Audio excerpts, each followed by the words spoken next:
We provide you the platform to turn your dreams into reality. Give wings to your aspirations with KR Mangalam University.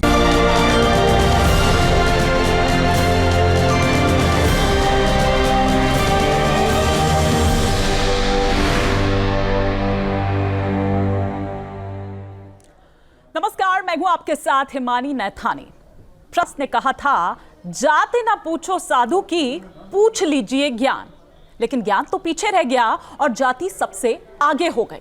जाति को लेकर एक जंग शुरू हो गई जिसने राजनीतिक रंग भी ले लिया।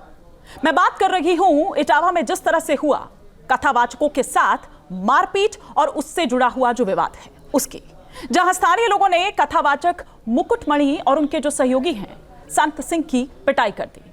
अब इन कथावाचकों पर जाति छिपाने का दरअसल आरोप भी लगा और इसके बाद इस मामले में एक तरफ जहां पुलिस की जांच शुरू हुई, दूसरी तरफ राजनीति भी गर्मा गई। अब सवाल तो यह है कि आखिर भगवान की कथा में यह जाति का प्रश्न इतना अहम क्यों हो गया? क्या ईश्वर की भक्ति को भी जाति के दायरे में बांधा जा सकता है? क्या कथा सुनने और सुनाने के लिए किसी खास जाति में जन्म लेना जरूरी है? क्या भगवान की कथा को भी जाति की जंजीरों में बांधा जाना चाहिए? इस पूरे मुद्दे को लेकर जो राजनीतिक रोटी सेकी जा रही है वो कितनी सही है? आज मैं इसी ज्वलंत मुद्दे पर चर्चा करूंगी। हमारे साथ देश के जाने माने जो धर्माचार्य हैं वो भी जुड़ेंगे, जो अपने विचार इस पर रखेंगे। क्या उनके विचार हैं, हम इस पर बात करेंगे। लेकिन पहले आपको दिखाते हैं एक रिपोर्ट।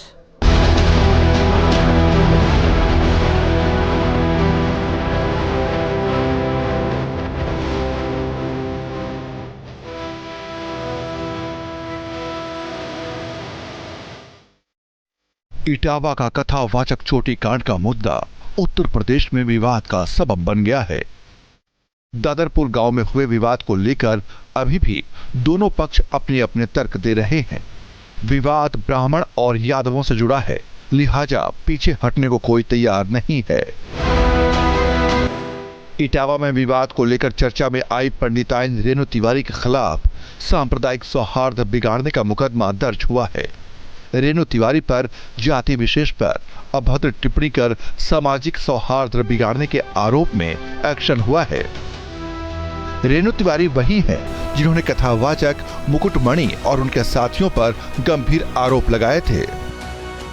जेब से कोई वो कार्ड थे जो आरडी वगैरह थे उनके, और जो कार्ड होते हैं जो भागवतों में जो बांटे जाते हैं अपना प्रचार पंडित करने के लिए देते हैं, वो उनकी जेब से सारे वो गिर गए।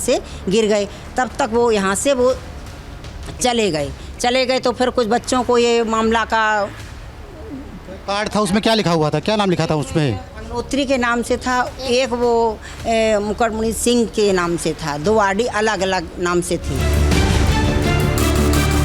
पूरा विवाद 21 जून को शुरू हुआ था। दादरपुर गांव में कथावाचकों के साथ मारपीट हुई।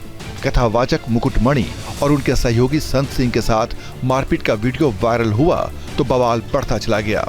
ये विवाद तब हुआ जब गांव के कुछ लोगों ने आरोप लगाया कि कथावाचकों की जाति यादव है और उन्होंने झूठ बोलकर खुद को ब्राह्मण बताया।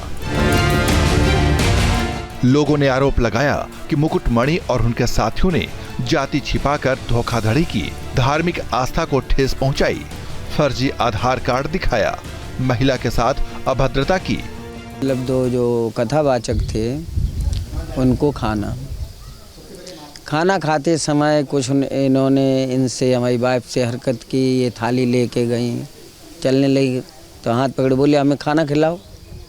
ऐसा थोड़ी होता है हम खाना खिलाएं, अरे 7 दिन हम रहेंगे, हम का जीवन भर रहेंगे, 7 दिन में जो आशीर्वाद ले लो। ये तुरंत निकल के आई, हमसे बोली ये क्या कह रहे हैं, ऐसा तो हड़बड़ आ गए।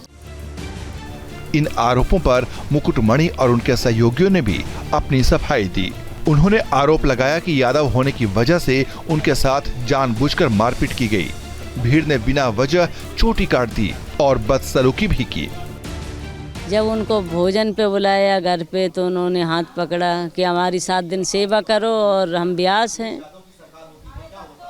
तो ये बदतमीजी कौन सहन करता। हमने इनसे बोला तो कुछ लड़कन ने डांटा फटकारा, इन्होंने माफ़ी मांगी, तभी इनके आधार कार्ड वगैरह गिरे, झोली खुली थी सो मिल गए। आरोपों के बाद इस पूरे मुद्दे पर विवाद बढ़ता चला गया। मुकुटमणि के समर्थन में यादवों के कई संगठनों ने दादरपुर गांव पर हमले का आह्वान तक कर दिया, जिसके बाद अहिर रेजिमेंट और गगन यादव के लोगों ने गांव में घुसकर उपद्रव करने की कोशिश की। भीड़ ने पुलिस और प्रशासन की टीम पर भी पथराव किए। दोनों पक्षों की तहरीर के आधार पर पुलिस ने एक्शन लिया। सबसे पहले कथावाचक की शिकायत पर 4 लोगों को गिरफ्तार किया गया। साथ ही कथावाचक और उनके साथी के खिलाफ भी मुकदमा दर्ज हुआ। वहीं उपद्रव करने वाले 19 लोगों की भी गिरफ्तारी की जा चुकी है। पूरे मामले को जातिवाद का रंग देने की भी पूरी कोशिश की गई। अभी भी विवाद थमा नहीं है। फिलहाल पुलिस हालात पर नजर बनाए हुए है और माहौल बिगाड़ने की साजिश करने वालों के खिलाफ कड़ी कार्रवाई का दावा भी किया जा रहा है। तो रिपोर्ट आपने देखी और इसी पर हम चर्चा करते हैं। तमाम खास मेहमान इस वक्त हमारे साथ जुड़ चुके हैं। यूं तो किसी परिचय के मोहताज नहीं है, लेकिन फिर भी आपका तारुफ मैं करवा दूं। हमारे साथ जगत गुरु महामंडलेश्वर हेमांगी सखी जी इस वक्त जुड़ चुकी हैं। बहुत बहुत स्वागत है आपका।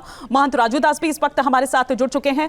महामंडलेश्वर स्वामी वेदमूर्ति जी भी इस वक्त हमारे साथ स्टूडियो में हैं। साथ ही साथ हमारे साथ महामंडलेश्वर साध्वी विश्वरूपा जी भी इस वक्त हमारे साथ स्टूडियो में हैं। इनके अलावा 2 धर्माचार्य भी हमारे साथ जुड़े हुए हैं। डॉक्टर HS रावत हमारे साथ जुड़े हुए हैं और पंडित महेंद्र मिश्रा जी भी इस वक्त हमारे साथ जुड़े हुए हैं। लेकिन सबसे पहले इस चर्चा की शुरुआत हेमांगी जी मैं आप ही से करना चाहूंगी। कैसे देखते हैं आप इस पूरे प्रकरण को और आप क्या कहेंगी? क्या कथावाचक का ब्राह्मण होना जरूरी है? नहीं, कोई जरूरी नहीं है कि कथावाचक का ब्राह्मण होना, क्योंकि भगवान का गुणगान और कथा सत्संग प्रचार प्रसार कोई भी कर सकता है। देखिए, हम देखते हैं कि संत रविदास जी जो हैं वो कौन से परिवार में उन्होंने जन्म लिया था, हम भी जानते हैं, आप भी जानते हैं, मगर उन्होंने भगवान का प्रचार प्रसार भी किया, भगवान का अनन्य गुणगान किया और समाज के लिए एक बहुत बड़ा उदाहरण का स्तोत्र बने हैं वो। तो मैं इसकी कड़ी निंदा करती हूँ कि जिस तरह से जो कथावाचक के साथ अभद्र व्यवहार हुआ है, मैं इसकी कड़ी निंदा करती हूँ, क्योंकि सब लोग स्वतंत्र है, जीव मात्र स्वतंत्र है, ईश्वर का गुणगान कर सकता है ना। लेकिन हेमांगी जी, ये कहा जाता है कि जो भागवत हमें इसकी इजाजत देती है वही भागवत अगर आप नहीं मानेंगे तो फिर कैसे चलेगा? क्योंकि हमारे जो वेद हैं, हमारे जो शास्त्र हैं, हमारे जो उपनिषद हैं, वो तो यही कहते हैं ना, वहां पर तो ब्राह्मण ही एकदम, वहां पर तो देवता समान है ना, वो देवतुल्य है और उनका कहना है कि ब्राह्मण ही ये कर सकता है। हाँ, ऐसा नहीं है, ये गलत बात है। मैंने अभी भी कहा कि संत रविदास जी कौन थे? ब्राह्मण नहीं थे संत रविदास जी, फिर भी वो सत्संग कथा प्रचार प्रसार करते थे।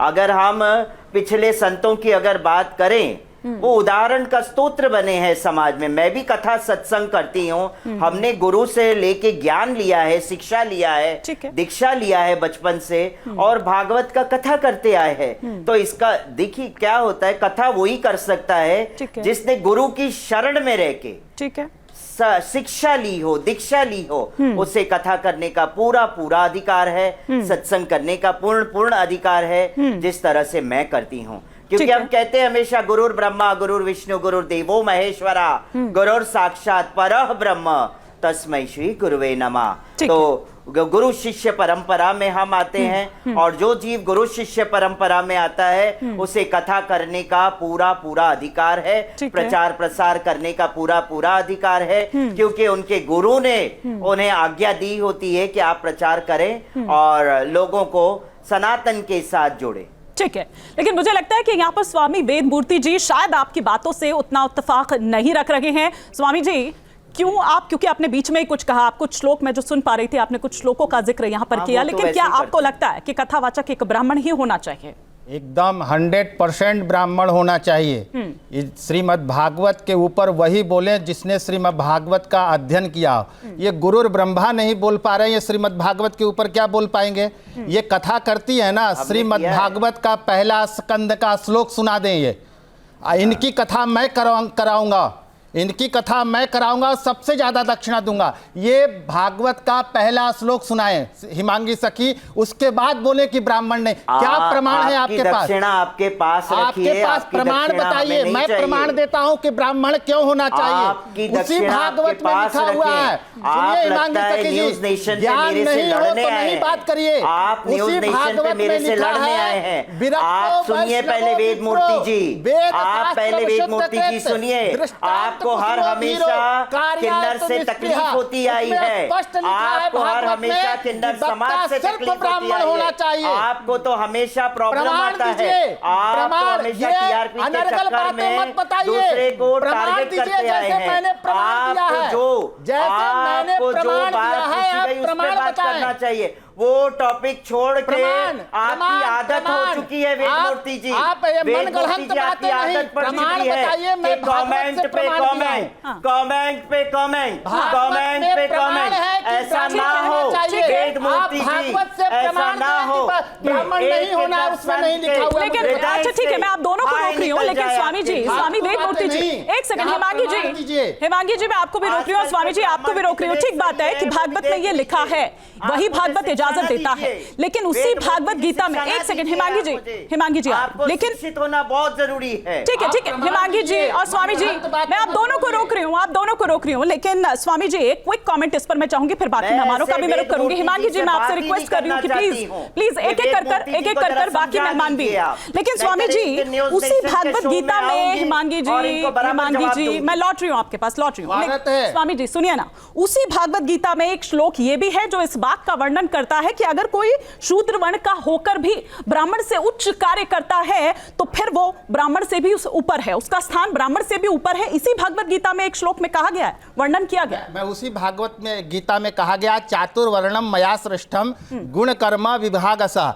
चारों वर्ण अपने आप में श्रेष्ठ हैं, सब लोग पूजनीय हैं, सब लोग कथा कर सकते हैं, सब लोग प्रवचन कर सकते हैं, लेकिन जब व्यासपीठ की गरिमा को देखना हो, उस समय अनुष्ठान हो रहा हो, सारी देवी देवताओं की स्थापना हो, उस समय केवल ब्राह्मण बैठना चाहिए। क्यों? देवाधीनम जगत सर्वम मंत्राधीनम च देवता ते मंत्रा ब्राह्मणादीना तस्मात् ब्राह्मण देवता। यानी जो बिना कहे का 3 योनि हमारे यहाँ बनाया गया है, देवता, मनुष्य और राक्षस। देवता किसे कहते हैं, मनुष्य किसे कहते हैं और राक्षस किसे कहते हैं, पहले ये समझिए। देवता उसे कहते हैं, ब्राह्मण को कहा गया है देवता। ये मैं नहीं कह रहा हूं, ये तुलसीदास जी ने भी कहा है। आप जब पढ़ेंगे प्रथम प्रणाम महीसुर चरणा, सबसे पहले तुलसीदास जी ने पृथ्वी के देवता ब्राह्मण को प्रणाम किया है। और ब्राह्मण को क्यों करना चाहिए? क्योंकि मंत्र के अधीन देवता हैं, और मंत्र किसके अधीन है? ब्राह्मणों के अधीन है। क्यों? क्योंकि ब्राह्मण त्रिकाल संध्या करता है, ब्राह्मण गुरुकुल में जाके पढ़ता है,